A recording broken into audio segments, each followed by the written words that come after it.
Hey y'all, welcome back to Pure South Pastures. I'm Mark. So I want to show you a little project I've been working on today, getting ready for winter, and we know we're going to have to start feeding protein when we graze stockpile. As a matter of fact, what we're grazing right now, I've got to supplement with a little bit of protein. So made preparation today, got a little project that's, I think, pretty simple. Anybody could do it, and it's a really economical way of just a system for feeding. So I'll show it to you today. It'll be a real quick video, and we'll be on to the next one. Idea came from Jim Elizondo, Real Wealth Ranching. And so this is just a really simple way. These are 55-gallon barrels, the plastic barrels just cut in half. And it's just a simple way to be able to pour feed out and provide it in a way that it doesn't get lost on the ground. I fed a little bit of protein on the ground last year, and I just didn't like it. I didn't like the way that worked out. It was fine, I'm sure, but you know, it just kind of they ate it to the dirt, and it just ended up being a strip that was there. And I'm just not sure that they really get the full consumption, and so I wanted to utilize it a little better. So here's what I did. Obviously the barrels are pretty self-explanatory. You just cut them in half, and between each one of these, for support, for strength, I put a piece of half inch oak. And this is just some scrap wood that I had laying around, some stuff that my dad had here. And so in between each one, I put that in there, and there's 3 screws with washers on both sides and some bolts. So really simple. Put a rope on the front so I can pull it when I want to. Probably what I'll do is every day I'll tuck this under just to maybe eliminate anybody getting hung up in it.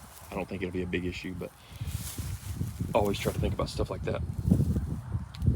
Now I thought about doing both of these in one, just doing a 10 section feeder and just pull one train. That would be good it'd be great if you're using a side-by-side or a four-wheeler every time. I'm not necessarily doing that. A lot of days I'll be pulling it by hand from one paddock to the next. So I decided to do 2 different ones. Plus you can split up your groups, kind of put them in different parts of the paddock, and it'll split your cattle up where they're not going to be so jostling so much for the feed. Jim's instructions say that you need to have one of these half barrels per 3 head. So one of these feeds 3 head. So I've got 5 and 5, 10, so I can feed up to 30 animals. And I suppose he's talking about full-size animals at that. So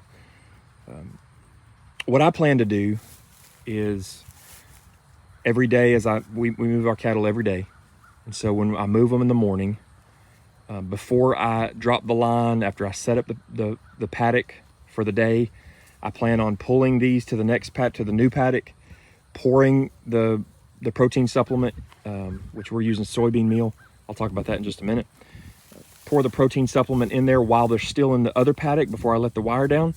And then once I get them situated, the feed bunks situated, and then I drop the wire, because then you don't have cattle rushing you while you're trying to pour out the feed and all that. If you've ever, you know, even these are super docile animals, but you know, for the competition to get something that they really want, they'll kind of push and shove, and it'll be you know, just a little bit uncomfortable for myself. So I plan on getting all that set up before I drop the wire, and then let them rush in, and they can all just kind of work it out. Hopefully between these 2 sets, we'll be able to, with the number of animals we have right now, we'll be able to feed easily without too much competition, all of them. We are feeding soybean meal. That's 42 to 46% protein, and just a couple of pounds, maybe 1.5 pounds to 2 pounds per animal. I'm going to try doing that every other day. I may have to shift it to every day. We'll just be watching the manure to make sure.